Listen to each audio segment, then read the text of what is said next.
If you're having a bad time right now, it cannot last. Poor people talk about money all the time. Rich people talk about things. Wealthy people, they talk about ideas. Instead of waiting for someone to give you a job, create your own work.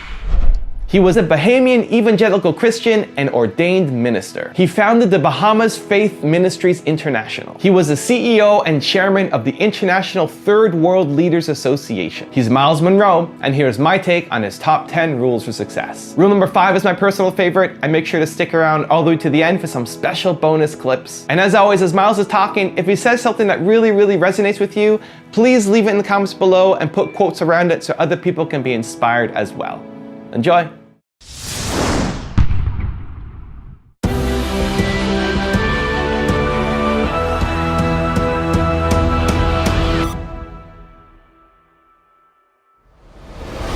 Change is inevitable. Change is also the principle of life. That means everything that is alive will change. And even things that are not alive will change. You know, a lady came to me. She says, I came to the Bahamas for the last 10 years, and I missed 4 years. And I came here this past month, and everything is different. The airport is new, she said. What happened to the old airport, she says. In other words, even the things not alive are changing. The way the river runs down the mountain is wearing away the mountain. You go back to that mountain 10 years later, and the river is wider. Yes. Change is in creation. It's part of life. So here is the question then. Ecclesiastes chapter 3. It says, to everything there is a season, and to every purpose under heaven there is a time for it. To everything there's a season.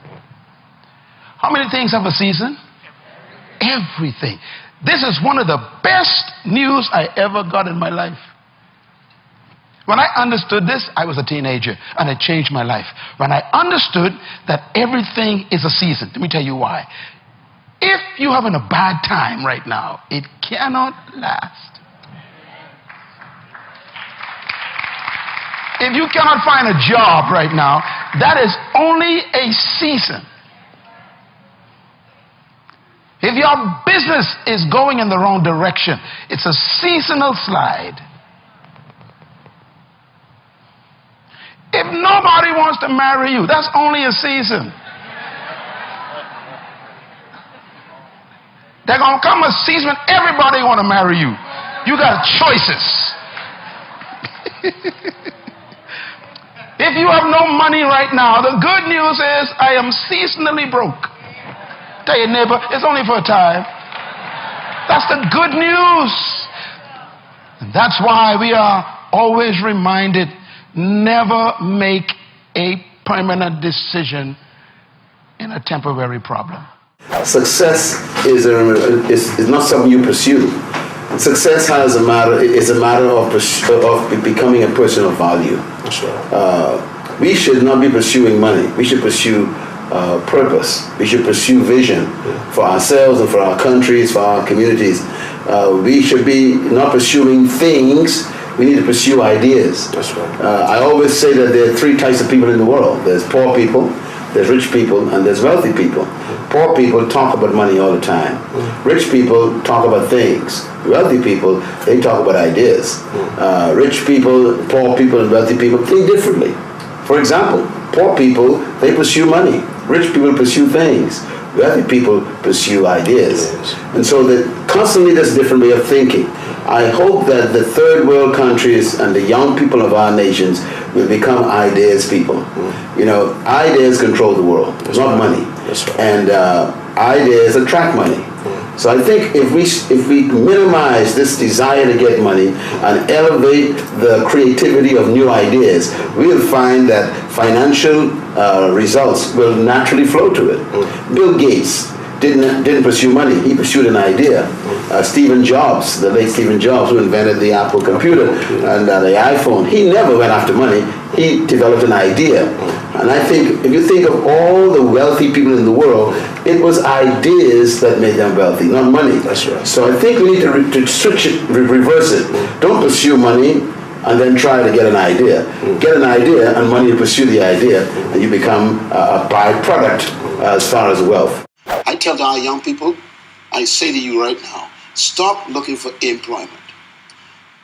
Why don't you position yourself differently and look for deployment? To be employed means that somebody else is benefiting from your energy. To deploy yourself means that you are using your own energy to be productive. So instead of waiting for someone to give you a job, create your own work. That's why I tell people there's a difference between your work and your job. Your job is what they train you to do. Your work is what you were born to do. Your job is your skill, which they can fire you from at any time. But your work is your gift. No one can take that from you. Your job is where you get compensation for activity. Your work is where you get fulfillment because you love it so much. Your job you can retire from. Your work, you can never retire from your work because your work is you. So when a person discovers their work, they no longer need a job because their work makes them productive. So there are young people in this country who are full of talents, full of gifts. And I want to say this too. Every problem in life is a business. All businesses are simply someone solving a problem. So the more problems that are in Kenya, the more businesses available for young people to begin. And this is what I think we are lacking. We are trained to get a job. We're not trained to start a business. We are trained to let other people employ us, not trained to deploy ourselves. Do we sit down and let change just happen to us? Or are we just watching change happening around us? Or are we aware that change is happening within us? Or are we going to be those proactive people who make sure that we affect what happens to us? Change also produces 4 types of people. They are in this room. First of all, there are people who watch things happen. Now, let me say something about change. This is important here. Not all change is improvement. You used to weigh 128.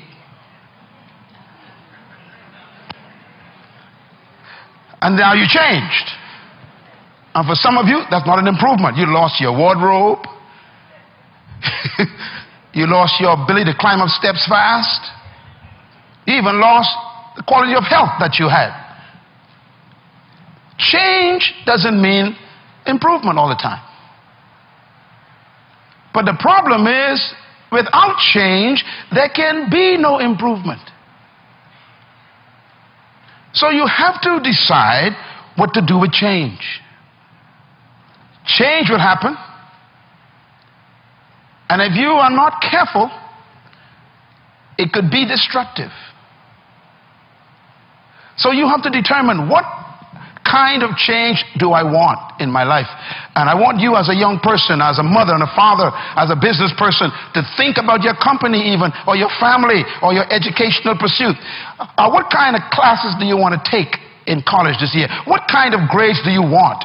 What kind of relationships you want to have in your life? Who do you want to drop and who do you want to pick up in your relationships? What kind of people do you want to associate with? Where do you want to travel that you've never been? What are the books you need to read you never read before? The changes come with choices. So what kind of person are you? We should not try to get everything now. You know, I went to college. I spent 8 years in universities. I have 3 bachelor's degrees, a master's degree, 5 doctorate degrees bestowed upon me by many different universities.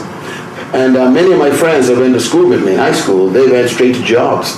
I went to college. You know, they started making money early. I delayed my money making for 5 years.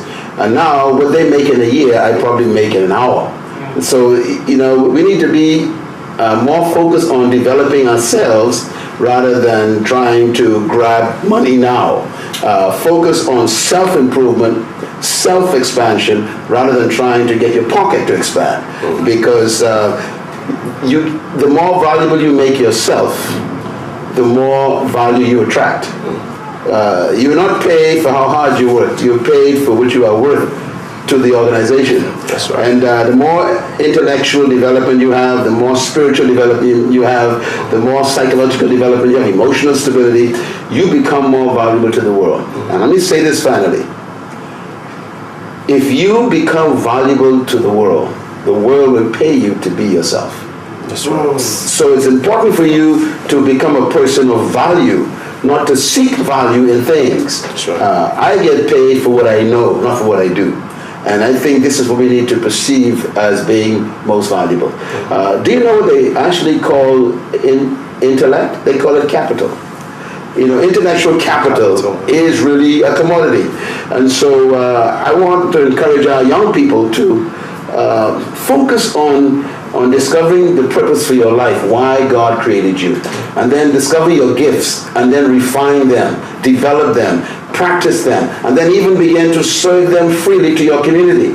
Develop yourself, and in a short time you'll discover that people will pursue you, because when you develop your fruit and you maximize your fruit of your gift in life, just like a tree, trees never bring their fruit to you. That's right. They just simply manifest them. You are attracted to the tree. So when you develop your gifts and refine your gifts, you don't need to look for followers. They'll find you. That's right. After all, leadership is not about finding followers. It's about followers being attracted to what you have. And this is true commodity. The power for me to be successful was not in the teachers. It was not in the educational system. It was not in my culture. It was not in my society. It was within me. And I began to think, God, if you are a good God, why am I poor? If you are a great God, why are these people better than me? If you make me in your image, why are they special and I'm a monkey? And that night, no thunder, no lightning, no earthquakes, nothing. I just heard a voice in my mind. And the voice said, I ask you to believe me and you will be saved, not them. And that night, I made a commitment to believe what God said. 13 years old, I said, okay, I believe that I have the power to experience far beyond all I can ever ask, think, or imagine. 13 years old. And that's when my pursuit of God began. When was it that you realized you wanted to become a preacher? You know, I didn't want to become a preacher. Matter of fact, today I still don't consider myself a preacher. I think it drove me to have a passion to help everybody who's been oppressed.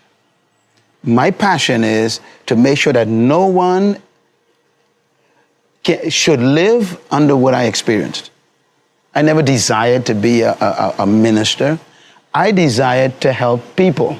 You should never judge your success by other people's accolades. You judge your success by God's instruction to your life and how well along you are with that instruction.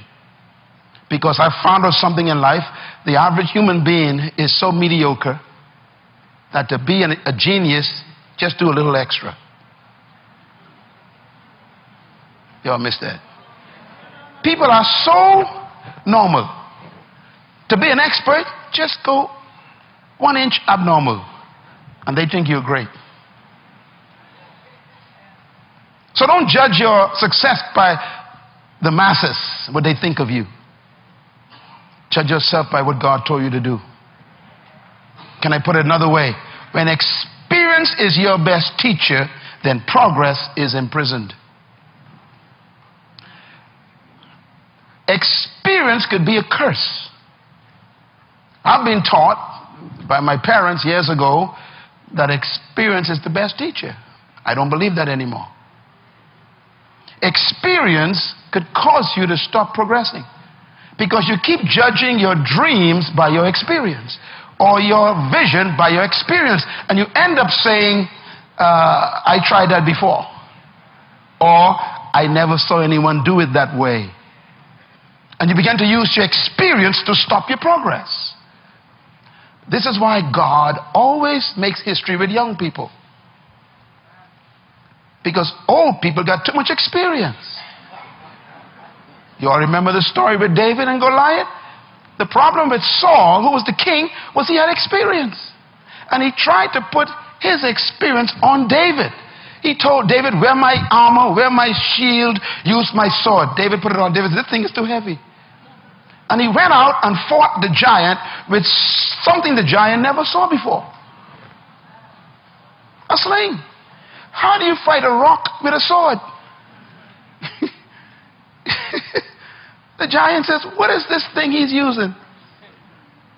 The giant is trained, experienced with a sword. So he expected an experienced swordsman to come and fight him. But here comes a little boy with equipment he ain't never seen before. We need some people like that in the 21st century who come with some things that they ain't never seen at the office. Think of some ideas that wreck the whole system. That's why Steve Jobs will always be in history as a great inventor. He keep defying his own experience.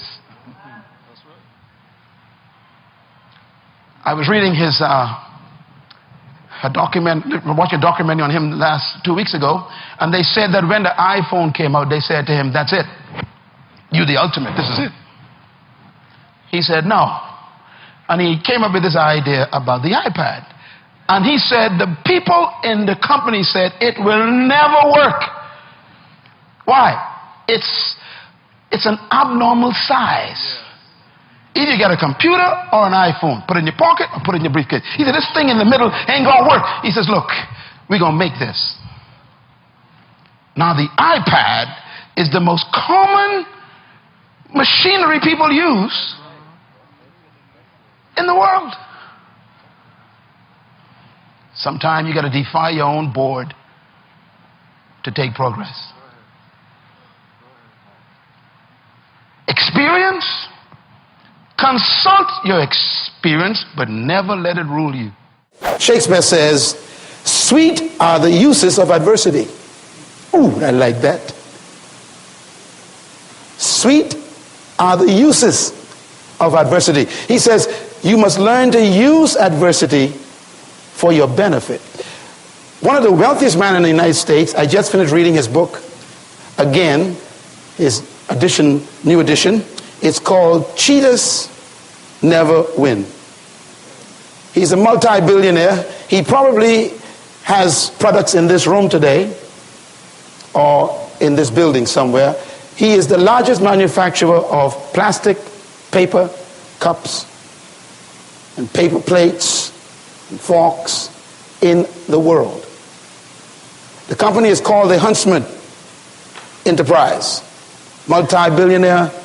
Here's what he says in this book I just finished reading. He says, if there is a silver lining to bad times, it is this. When facing severe challenges, your mind is normally at its sharpest. No wonder why he's a billionaire. When facing challenges, he says your mind kicks in and thinks beyond the norm.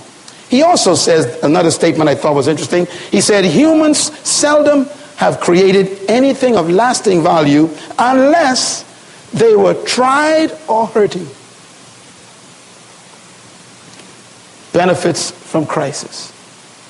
This is when you are supposed to become a greater leader, a better leader, because your skills must be tested.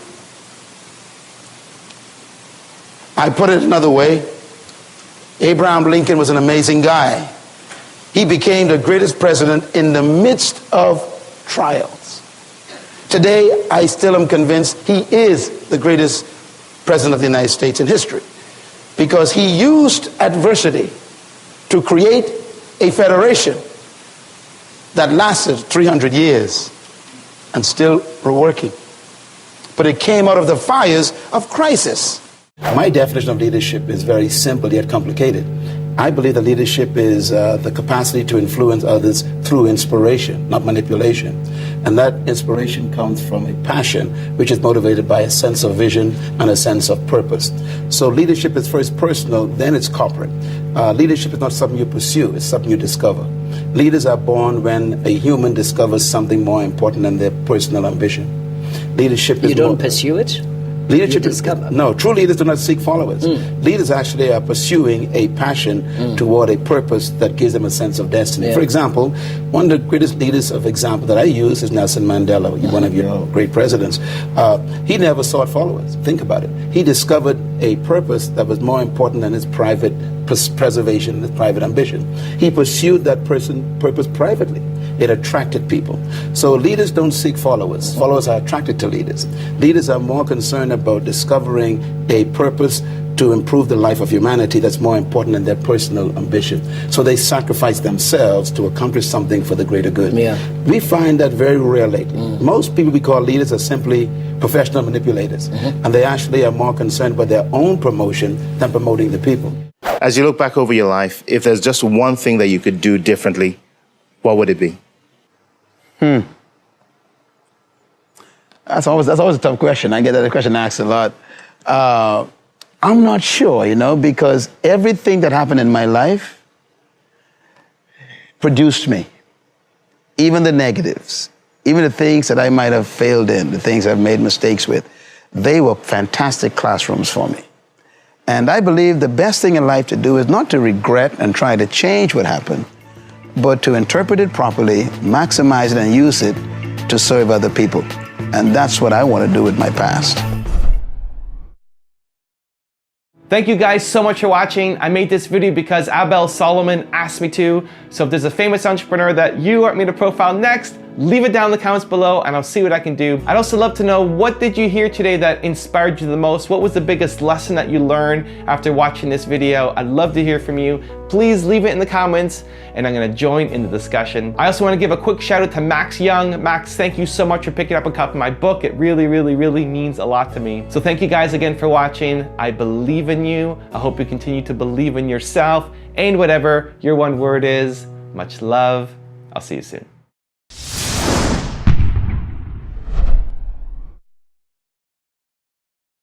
I want to focus on discovering and releasing, how to release your hidden greatness. Every human being in this room and those watching by the internet, you have inside of you, I have no doubt about it, greatness. But most people will die with their greatness on the inside. And this is why we have this conference. Because we don't want you to be one of those persons who die with their greatness. Let me say a few comments about greatness. Every human desires two things in life. I want you to write them down. Two things every human wants. 6 billion of us, and now 7 billion since last April on this planet, want two things. And everything you do is motivated by these two things. One, we want power. Every young person, every old person wants power. We got to talk about what power is. And the second thing we want is greatness. We don't talk about these too much, but every human being wants power and they want greatness. This is why we are motivated to wear certain clothing. We call them power clothing. This is why we try to join a gang, because being in a gang of people gives you power to threaten other people. This is why we would actually want to steal money or gain money, because money gives you power to buy things that you want to make you feel important. Everything we do is motivated by these two things, power and greatness. Now, I want to mention something about power. What is power? Power, I want you to quote it with me out loud up on the board so you can remember it when you leave here. What is power? Read it. Power is the ability and the capacity to control circumstances and in the environment. That's power. Power is what? The ability to control circumstances and to control your environment. That's what power is. And everybody wants it. The politician wants it. The banker wants it. The parent wants it. The young person wants it. Everybody wants power to control circumstances. What is greatness? Write this down. Greatness, out loud please, is a sense of value, importance, and significance. That's greatness. Greatness is when you feel that you are important to the world. You feel great when you feel that you are valuable to society. Greatness is when you feel that you are significant. to your generation. In other words, the desire for all of us to be great and to control our environment is natural. You, as a 16-year-old, your desire to become the head of the class is a desire for greatness. You, as an 18-year-old, your desire to go to college and get a degree so you can get a better job, so you can make more money, so you can buy things you want, is a desire for control, a desire for greatness. And this is why people get in trouble. They're pursuing power and greatness. Now let me repeat again. The pursuit of power and greatness is natural. As a matter of fact, if you don't want to be great, something's wrong with you. If you have no desire to be powerful, something's wrong with you. Every person here desires these things. I put it this way: God is not against your desire for greatness. He's not against your desire for power, because God created you to be great. Potential is who you are, but no one knows it yet. Potential is who you could become, but you haven't become it yet. Potential is how far you can go, but you haven't gone yet. In other words, potential is never what you've done. Because once you've done something, it ceases to be your potential. Potential, therefore, has to do with what you haven't done yet, that you can still yet do. And that's why I am after you. I came after you because I'm bored with what you've done. I'm bored. You got a PhD, so what? It's over. What's left? That's right. Potential, therefore, is not about what you've achieved. It's what you haven't achieved yet that you could achieve. And this is why I say this, that the enemy of your potential, write it down, is your last success. The greatest enemy of your potential is your success. Because when you become successful at something, it tempts you to stop. This is why I am always nervous about people's accolades concerning me. I don't trust too many awards people give me. I have so many degrees bestowed upon me, and I hide them away because I don't even want to see them. They may stop me from moving. Nothing is more dangerous than counting on your success. And so you possess the potential, and it's hidden.